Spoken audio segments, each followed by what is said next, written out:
मांगत तुलसीदास कर जोरे, बसहूँ राम सिय मानस मोरे। ये जो तुलसीदास जी बार बार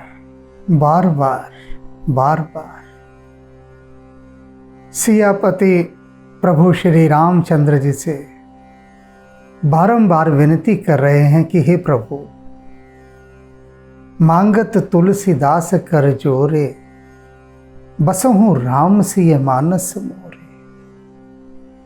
कि मेरे हृदय में आप सीता जी के साथ निवास करें। बारंबार यही विनती कर रहे हैं।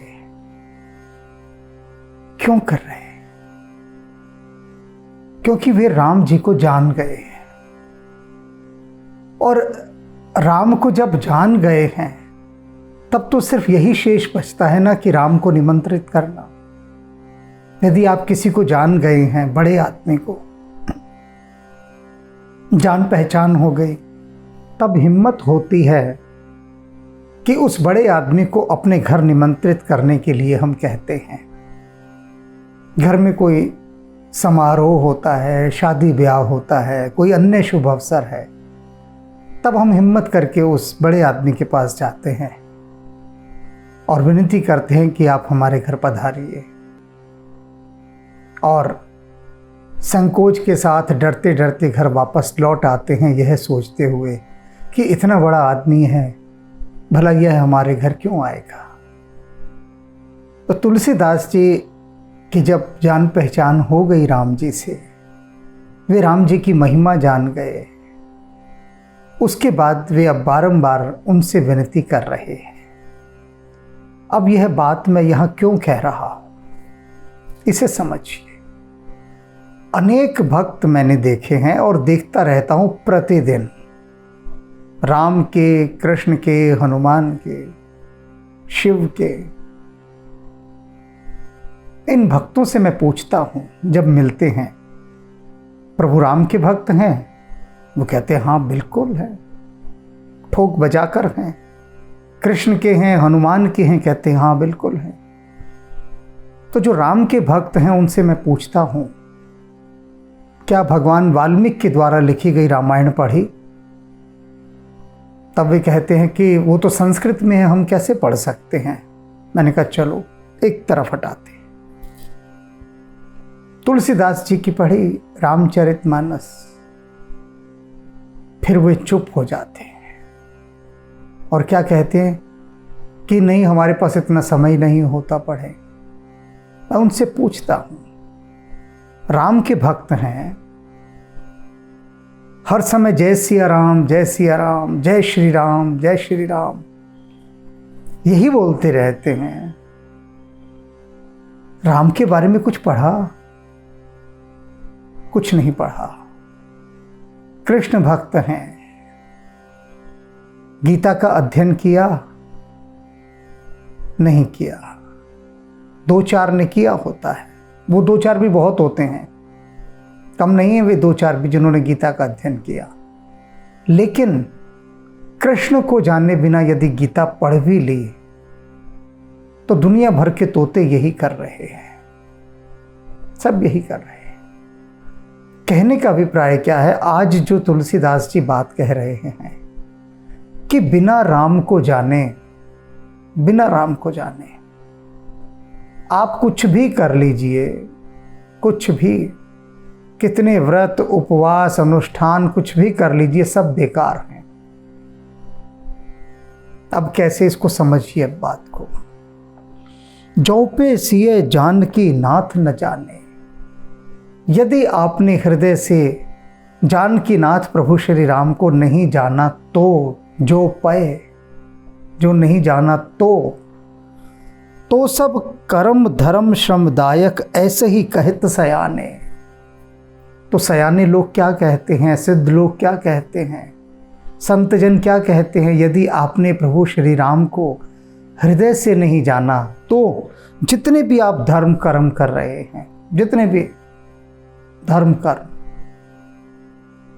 कर्म क्या, कर्मकांड, आप बहुत अनुष्ठान कर रहे हैं, सुबह उठते हैं, घंटी बजाते हैं, जोत बत्ती लगाते हैं, एक एक घंटा राम नाम का जाप करते हैं, कई कई लाख बार राम का नाम कॉपियों में लिखते हैं, राम नाम की माला जपते हैं और न जाने क्या दुनिया भर के कौतूहल कौतुक करते हैं राम के नाम पर। दान पुण्य करते हैं, धर्म करते हैं राम के नाम पर, मंदिर बनवाते हैं, आश्रम बनवाते हैं। तुलसीदास जी कह रहे हैं जितने धर्म कर्म आप सब करते हैं, जितने भी धर्म कर्म, यदि जब तक राम को हृदय से नहीं जाना तब तक ये आपके सारे धर्म कर्म क्या कहलाएंगे? केवल श्रमदायक, केवल एक मेहनत कहलाएंगे।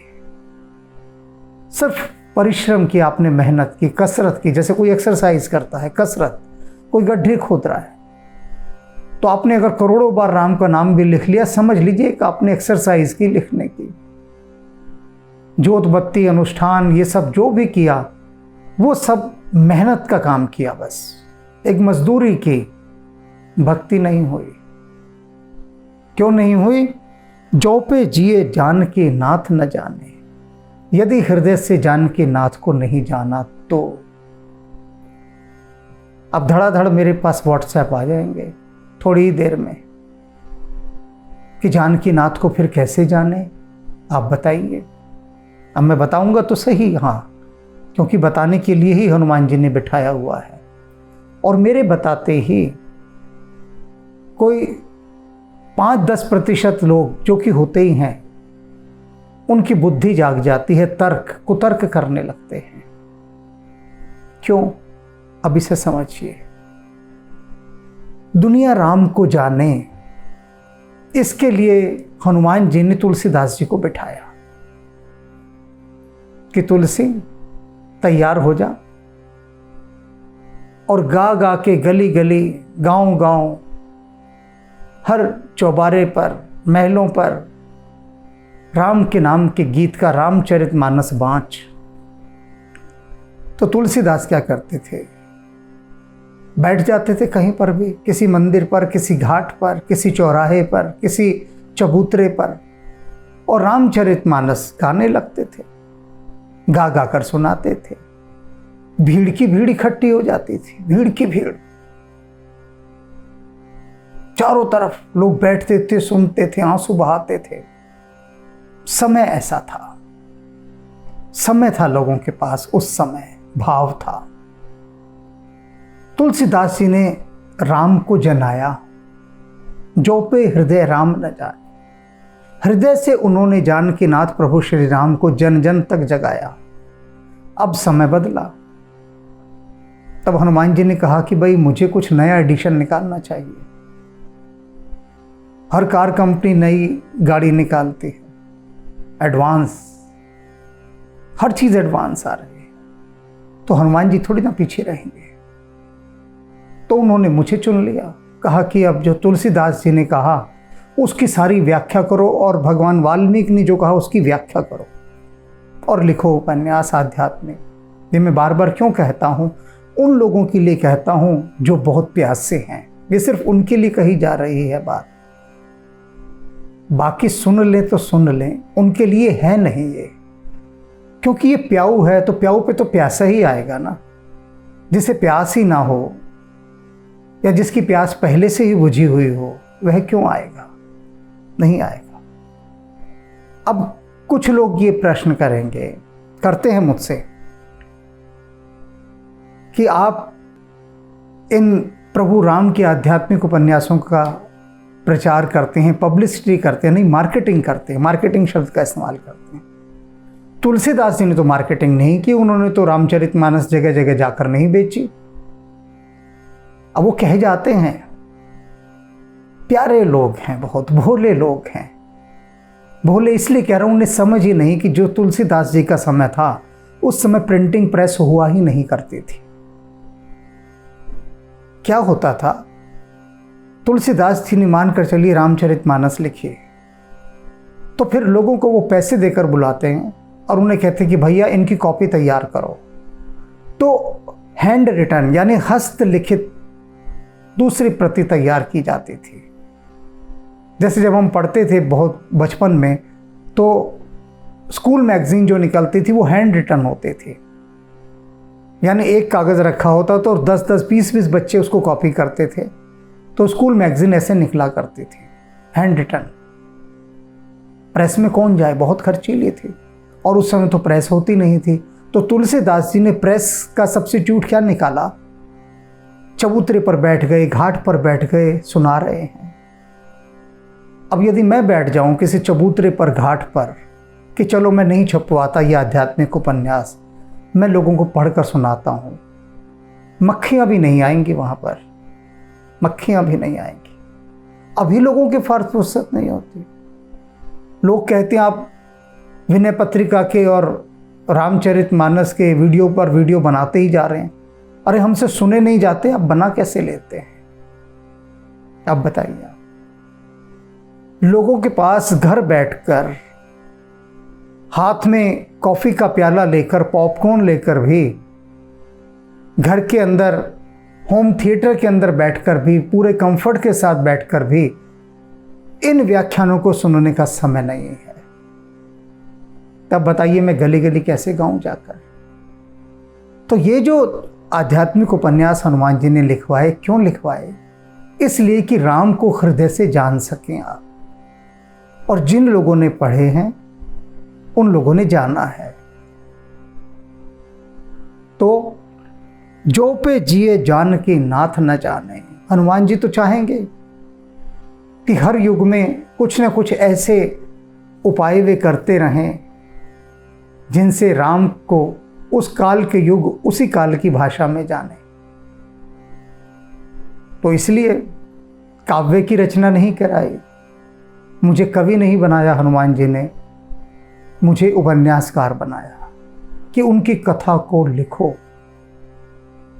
और इस रूप से लिखो कि जो रहस्य छूट गए हैं उन्हें कहा जा सके।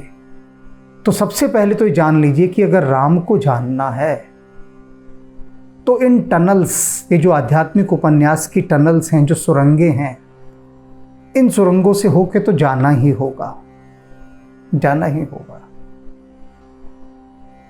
जैसे हम पढ़ते हैं जब स्कूल में, तो एक टेक्स्ट बुक होती है, उसके साथ उसकी हेल्प बुक भी होती है, तो हेल्प बुक भी लेनी पड़ती है। तो इसलिए यदि बिना राम को हृदय से जाने और केवल कर्मकांड ही करते रहेंगे, अनुष्ठान ही करते रहेंगे, केवल राम के चित्र के आगे बस धूप दिया जलाकर हाथ घुमाते ही रहेंगे, तो समझ लीजिए वो हाथ घुमाना और कार का वाइपर घूमना, दोनों में कोई फर्क नहीं है। हृदय से राम को जानना है। और रामकृष्ण परमहंस कहा करते थे कि जिस दिन आप उसे हृदय से जान जाते हैं, उस दिन आपके सारे कर्म कांड, धर्म, ये सब छूट जाते हैं, कुछ नहीं रहता। फिर कबीर साहब का कुछ नहीं रहा था, कुछ भी नहीं, मस्त थे, नहाए नहीं नहाए कोई परवाह नहीं, मुंह धोया नहीं धोया कोई चिंता नहीं।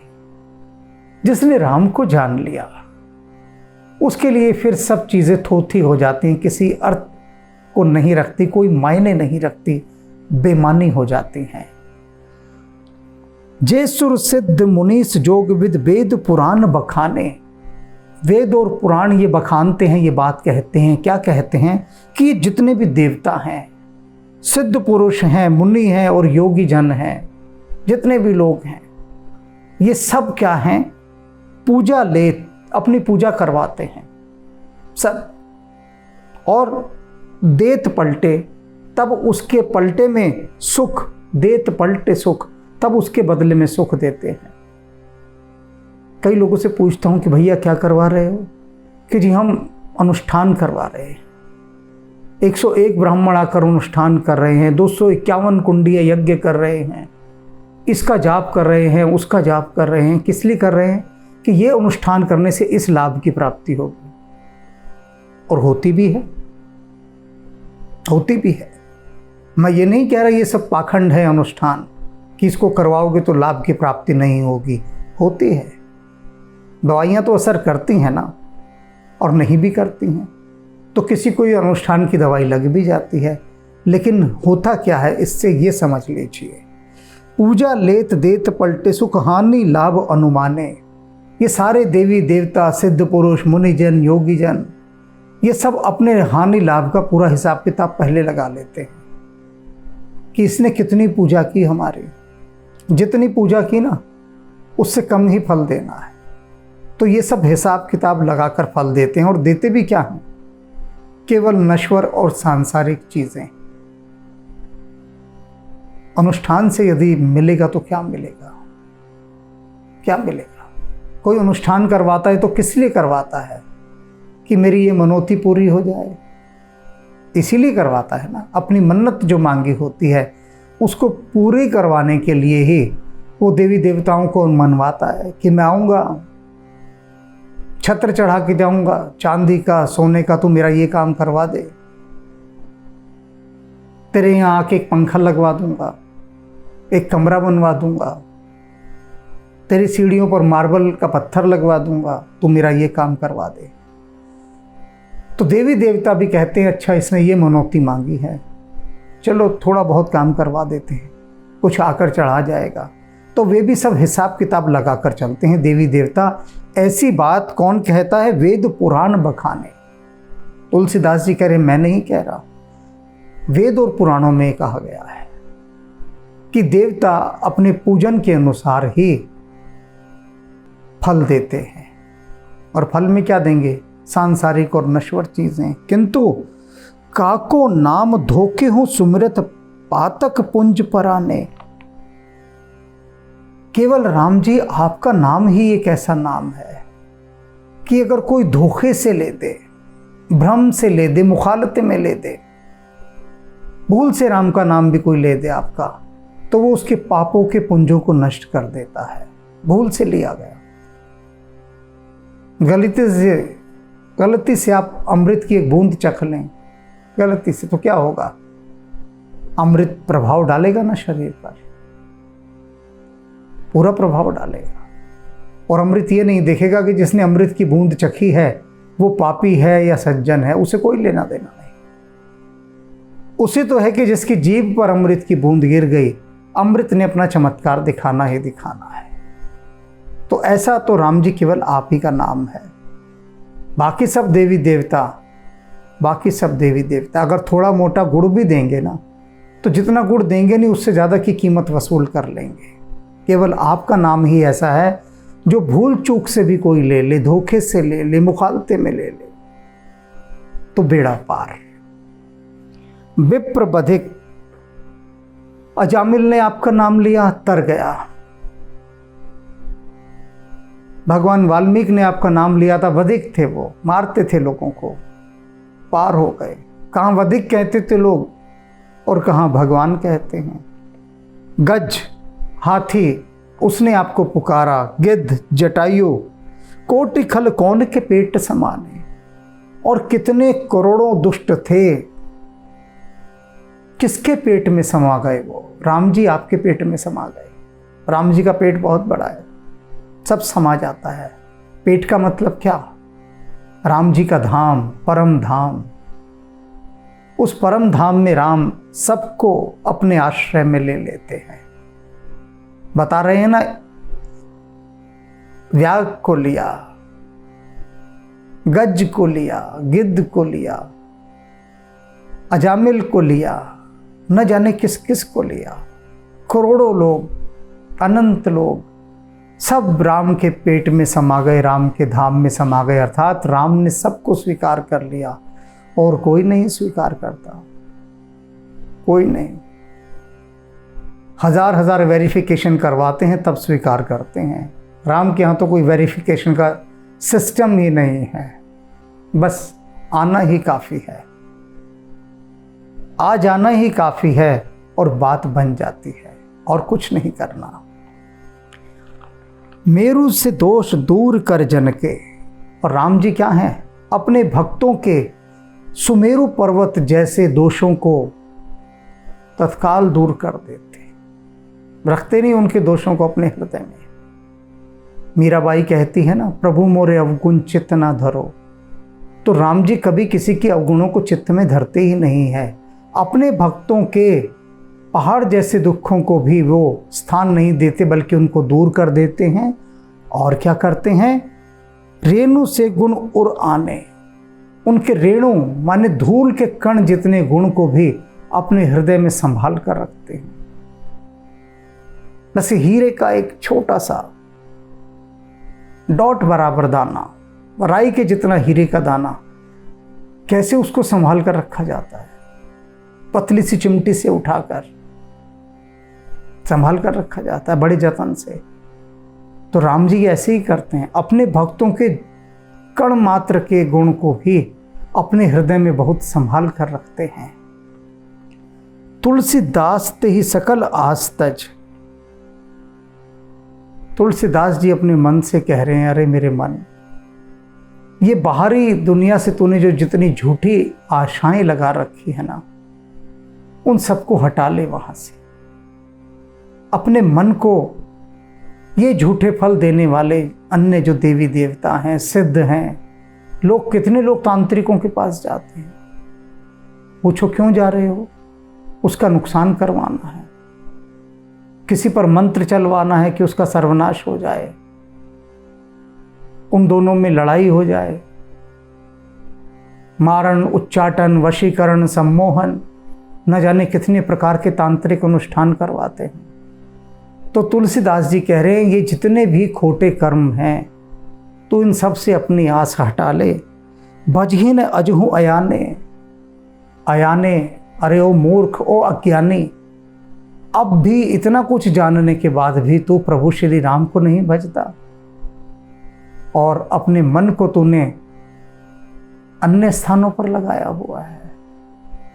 अब तो संभल जा, अब तो राम में अपना चित्त लगा ले, क्योंकि जो पे जिए जानकी नाथ न जाने, क्योंकि यदि तूने हृदय से जानकी नाथ को ना जाना, तब तेरा सारा पूजा पाठ, धर्म कर्म सब सिर्फ मेहनत बनकर रह जाएगी। तुझे राम कभी नहीं मिलेंगे, कभी नहीं मिलेंगे। तो राम को पाना है तो उससे पहले राम को जानने की यात्रा पर निकलना होगा कि राम है क्या, राम का रामत्व है क्या। वो जिन अभी मैंने आध्यात्मिक उपन्यासों की चर्चा की, इसमें हनुमान जी ने राम के रामत्व का उल्लेख किया है। वह अमृत है जो राम का रामत्व है। राम तो है इसमें, लेकिन राम से अधिक रामत्व है। तो उस रामत्व को जानने की यात्रा पर निकलिए। वे कहलवा रहे हैं हनुमान जी, जिसे सुनना हो सुन ले, जिसे ना सुनना हो वह अपनी दुनिया में मस्त रहे। पहले भी है मस्त, अभी भी रहे, और इसी मस्ती में अगला जन्म ले। ना सुने वो यह बात, ना सुने। वे ही सुने जिन्हें अपने जीवन को रूपांतरण देना है। वे ही इस रामत्व को जानने की यात्रा में बढ़ें, जिन्हें फिर से अपने आप को जन्माना है, अपने को नई दृष्टि देनी है, अपनी मन की आंखें उघाड़नी हैं। मन की आंखें जब तक वे नहीं उघड़ेंगी, तब तक राम को भी जिए से नहीं जान पाएंगे। राम राम। मंगल भवन मंगलहारी, द्रवहु सुदशरथ अजिर बिहारी। हरि अनंत हरि कथानंता, कहहि सुनहि बहु विधि सब संता। रघुकुल रीति सदा चली आई, प्राण जाए पर वचन न जाई। कलयुग केवल नाम आधारा, सुमिर सुमिर नर उतरे हो पारा। दीन दयाल बिरदु संभारी, हरौ नाथ मम संकट भारी। जा पर कृपा राम की होई, ता पर कृपा करे हर कोई। मंगल भवन मंगल हारी, द्रवहु सुदशरथ अजिर बिहारी। जय सिया राम जय जय सिया राम, जय सिया राम जय जय सिया राम। जय सिया राम जय जय सिया राम, जय सिया राम जय जय सिया राम। जय सिया राम जय जय सिया राम, जय सिया राम जय जय सिया राम। जय जय सिया राम जय जय सिया राम।